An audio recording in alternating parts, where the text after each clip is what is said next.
ताकतवर मेंबर ने अपना हाथ हटा लिया जिया। अब तो तू गई।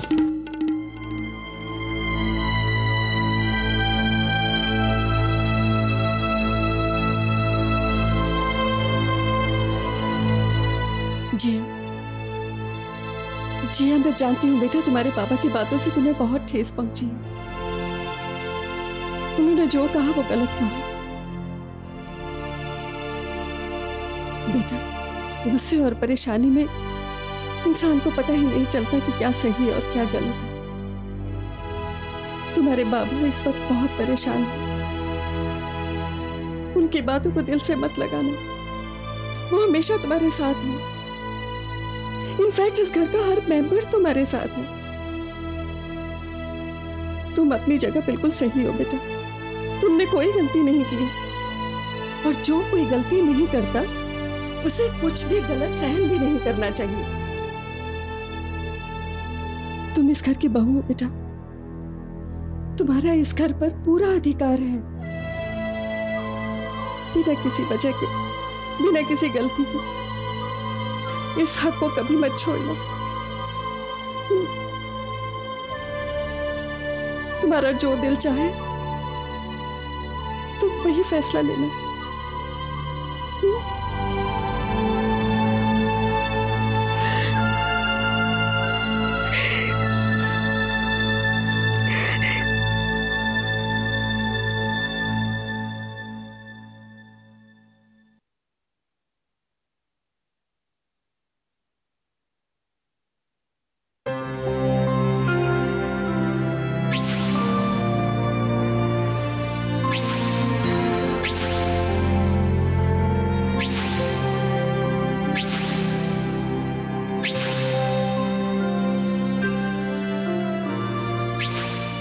क्या तुम मुझे कभी माफ कर पाओगे? Really miss you.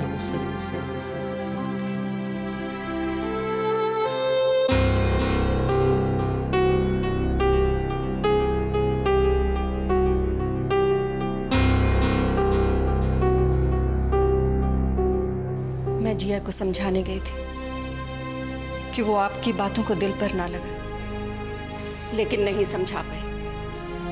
कड़वी बातों से तो वैसे भी दिल दुखता है, और जब कोई अपना ही कड़वी बातें करे तो और भी दर्द होता है। उसे तो यकीन ही नहीं हो रहा कि ये सब बातें उसके उस बाबा ने कही जिन्हें वो अपना पिता समान समझती है। मैं उसका दिल दुखाना नहीं चाहता था। मानती हूं मैं कि आप उसका दिल नहीं दुखाना चाहते थे, लेकिन तब तक ही जब तक कि आपके बेटे पर कोई दुख ना आए। लेकिन बात जब आपके बेटे और बहू के बीच में आई तो आपने ये नहीं सोचा कि क्या गलत है और क्या सही है। बस यही देखा कि ये मेरा बेटा है तो ये सही होगा, लेकिन वो मेरी बहू है इसलिए वो गलत ही होगी।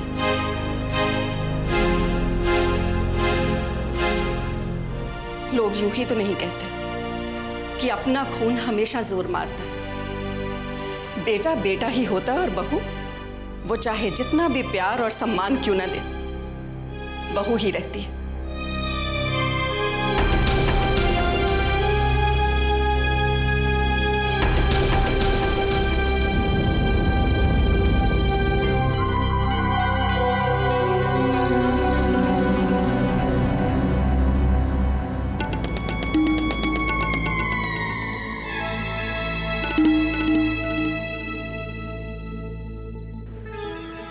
जिया बेटा, मैं तुम्हारे मन की हालत समझ सकती हूँ। जब मुझे इतना बुरा लग रहा है तो तुम्हें कैसा लग रहा होगा।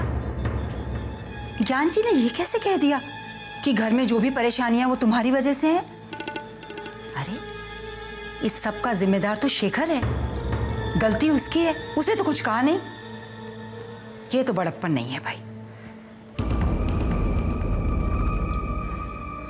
ऐसी बात नहीं है कि मैं ज्ञान भाई साहब की तकलीफ नहीं समझती। जब घर में परेशानी होती है तो घर के मुखिया को सबसे ज्यादा दर्द होता है, पर इसका ये मतलब तो नहीं जिसे जो जी में आया कह दिया। अरे जिसकी वजह से ये परेशानी है, जिसकी गलती है, उसे पकड़ो, उसे सजा दो। पर नहीं, इस बार गलती उनके बेटे की है, उसे तो सजा देंगे नहीं, तो अपनी सारी झुंझलाहट अपनी बहू पर उतार दी। ये ज्ञान भाई साहब को शोभा नहीं देता। आपने अपने मन का सारा गुबार निकाल दिया या और भी कुछ बाकी है? Thanks for your concern. मैं अपना ख्याल रख सकती हूँ। और वैसे भी मेरे ससुर ने मुझे बहुत मान दिया है। उन्होंने अगर मुझे गुस्से में कुछ कह भी दिया तो कोई बात नहीं।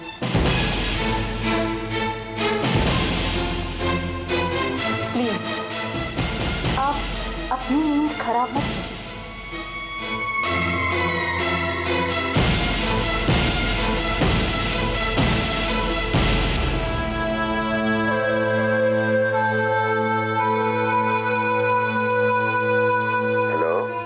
हेलो बाबा। शेखर, कैसे हो बेटा? ठीक हूँ बाबा। बेटा, तुम अपने खाने पीने का, अपनी सेहत का ख्याल रख रहे हो ना? जी बाबा। बाबा आप भी अपना ख्याल रखिए, क्योंकि जब मैं पुणे आ रहा था तब आप बहुत। बेटा, मेरी फिक्र तुम मत करो, तुम अपना ख्याल रखो। तुम वहां अकेले हो, यहाँ मेरा ख्याल रखने वाले तो सब हैं। बाबा बाकी सब कैसे हैं? माँ, भाभी और बाकी सब? जिया कैसी है बाबा? बाबा आपसे एक रिक्वेस्ट है। हाँ हाँ कहो बेटा। बाबा जिया बहुत अच्छी है, प्लीज उसका ख्याल रखिए। जब मैं हैदराबाद गया था तब भी उसकी रिस्पॉन्सिबिलिटी मैंने आपको दी थी, क्योंकि मैं जानता हूं कि वो सबसे ज्यादा आपके ही क्लोज है। बाबा मैं जानता हूं कि आप जिया से बहुत प्यार करते हैं, उसका बहुत ख्याल रखेंगे, फिर भी आपसे कह रहा हूं बाबा। बेटा, जिया को अब कोई तकलीफ नहीं होगी। उसे जितनी तकलीफ होनी थी वो हो चुकी। तुम उसकी चिंता मत करो, तुम उसकी चिंता मुझ पर छोड़ दो बेटा। थैंक यू बाबा। गुड नाइट बेटा। Good night.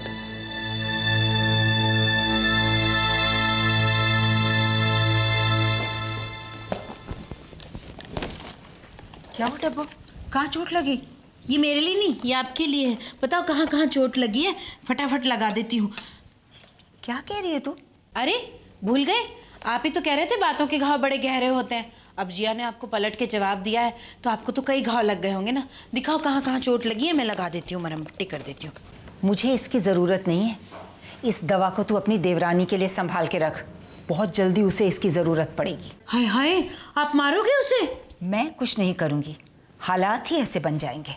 हालात कैसे भी हो जाएं, जिया उन सब से निपट लेगी। वो बहुत समझदार है, हर मुश्किल का सामना करना जानती है। और अब तो उसकी कोई गलती भी नहीं है, वो किसी से क्यों दबेगी? दबेगी, वो ज़रूर दबेगी डब्बो। मैं हालात ही ऐसे पैदा कर दूंगी, ऐसा घाव दूंगी जिसका निशान मरते दम तक नहीं मिटेगा।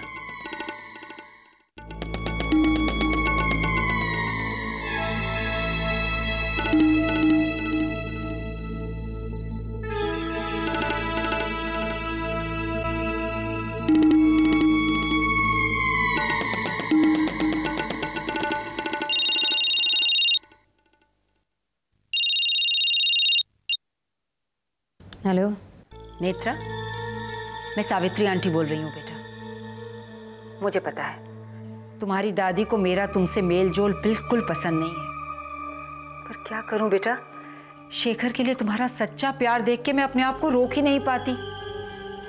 मैं जानती हूँ आंटी, और यही बात मैंने दादी से भी कही। उस घर में सिर्फ एक आप ही है जो शेखर के लिए मेरी फीलिंग्स को समझती है। बेटा, ये कह के तो तुमने मेरे दिल का बोझ हल्का कर दिया।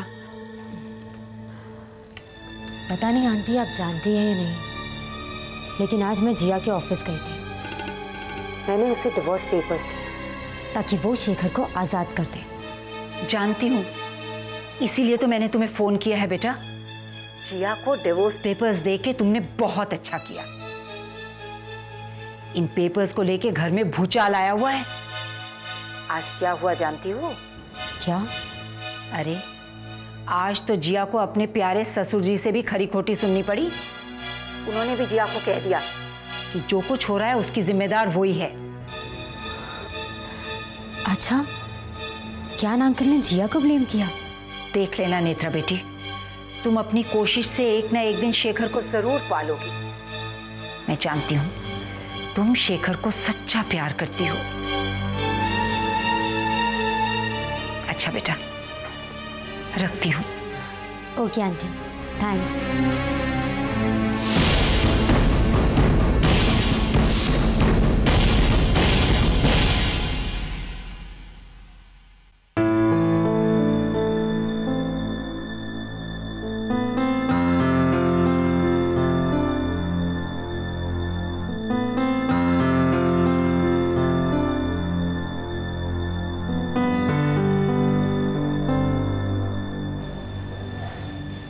बाबा आप?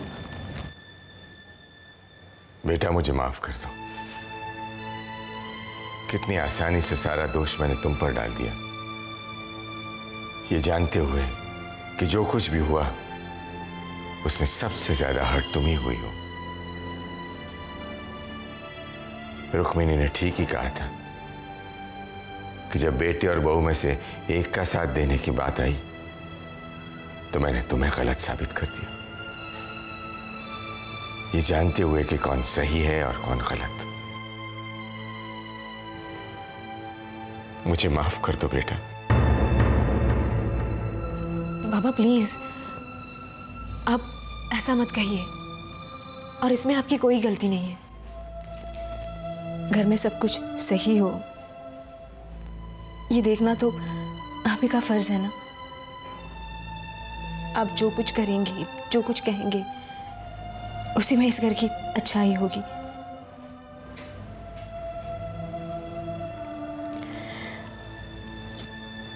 बाबा प्लीज, आप अपने दिल पर कोई भी बोझ मत रखिए,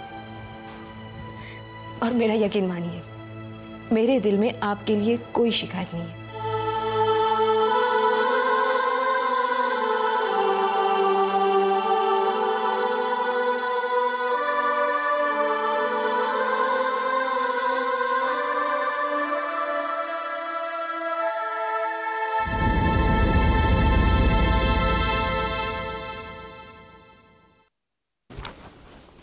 समर भैया, गुड मॉर्निंग। मॉर्निंग मानस। अच्छा हुआ तो मुझे यहीं मिल गए, मैं तुम्हें फ़ोन करने ही वाला था उस प्रोजेक्ट की बधाई देने के लिए। वैसे मानस, तुमने एक बार भी मुझे नहीं बताया इस गुड न्यूज़ के बारे में। भैया वो मैं तो ऐसे ही कह रहा था। Congrats and good luck. Thank you भैया। भैया क्या ना, मैं प्रोजेक्ट के सिलसिले में इतना उलझा हुआ था कि सोचा एक बार सारा काम हो जाए तब आपको बताऊंगा। वैसे भी अगर आज मुझे ये प्रोजेक्ट मिला है तो सिर्फ आप ही की वजह से, आप ही के आशीर्वाद से। मैं चलता हूँ, तुम जिया से मिलो। जी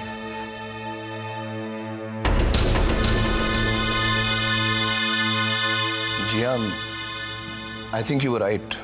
हमें ये प्रोजेक्ट मिला है, उससे समर भैया ज्यादा खुश नहीं लग रहे।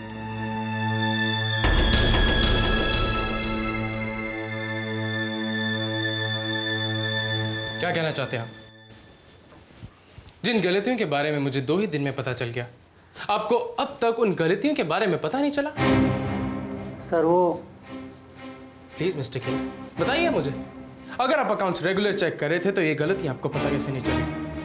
या मैं ये मान लूं कि इन सब के बारे में आप जानते थे मगर फिर भी अनजान बने रहे? No sir, I am sorry sir, मुझसे भूल हो गई। आपके सॉरी कहने से हमारी कंपनी को जो लाखों का नुकसान हुआ वो पूरा नहीं होता। सर आइंदा ऐसा नहीं होगा, आगे से सारे अकाउंट्स आपको बराबर मिलेंगे। Enough is enough। आपकी लापरवाहियों की आपको सजा मिलनी चाहिए। You're fired।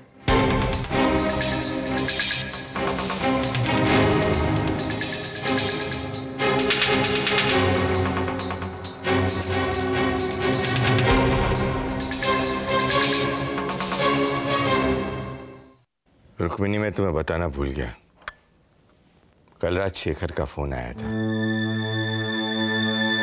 क्या कह रहा था? अकेला है, सबको बहुत याद कर रहा था।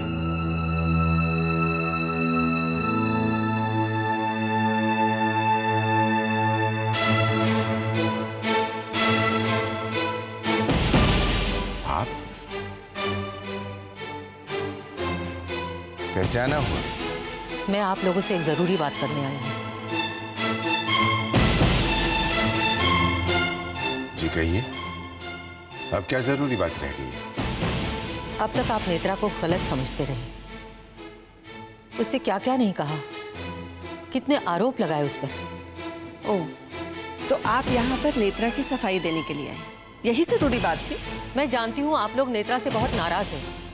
जो कुछ भी हुआ उसके लिए आप नेत्रा को दोषी मानते हैं। मैं ये नहीं कह रही कि इस सारे मामले में नेत्रा की कोई गलती नहीं है। हो सकता है कहीं ना कहीं वो भी गलत हो। आप कहना क्या चाहती हैं? जो कुछ भी मैं कहना चाहती हूँ वो सब आपके लिए जानना बहुत जरूरी है।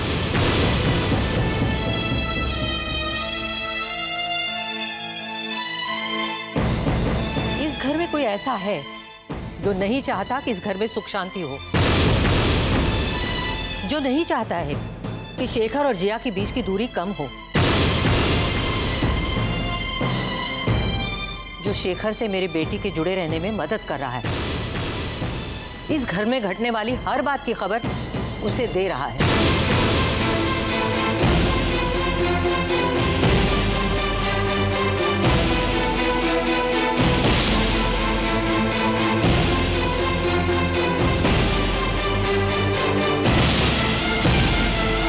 ये क्या बकवास है? हमारे घर में ऐसा कौन है जो नेत्रा की मदद कर रहा है? हम नेत्रा के साथ कोई रिश्ता ही रखना नहीं चाहते हैं। आपको जरूर कोई गलतफहमी हुई है। मुझे कोई गलतफहमी नहीं हुई है। मैंने खुद नेत्रा को और देखिए, हम लोग बेकार की बातों में अपना वक्त बर्बाद नहीं करना चाहते। हम लोग नेत्रा की कोई मदद नहीं कर रहे हैं और हम यही चाहते हैं कि हम उससे कोई भी मतलब ना रखें। लेकिन कौन है जिसे आपने नेत्रा के साथ बात करते हुए सुना? ये है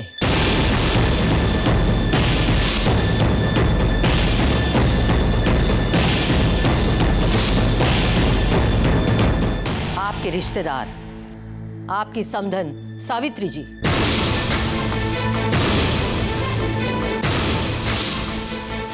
ये हमेशा नेत्रा को फोन करके या खुद आकर उसे इस बात के लिए उकसाती रहती है कि शेखर उसका हो सकता है।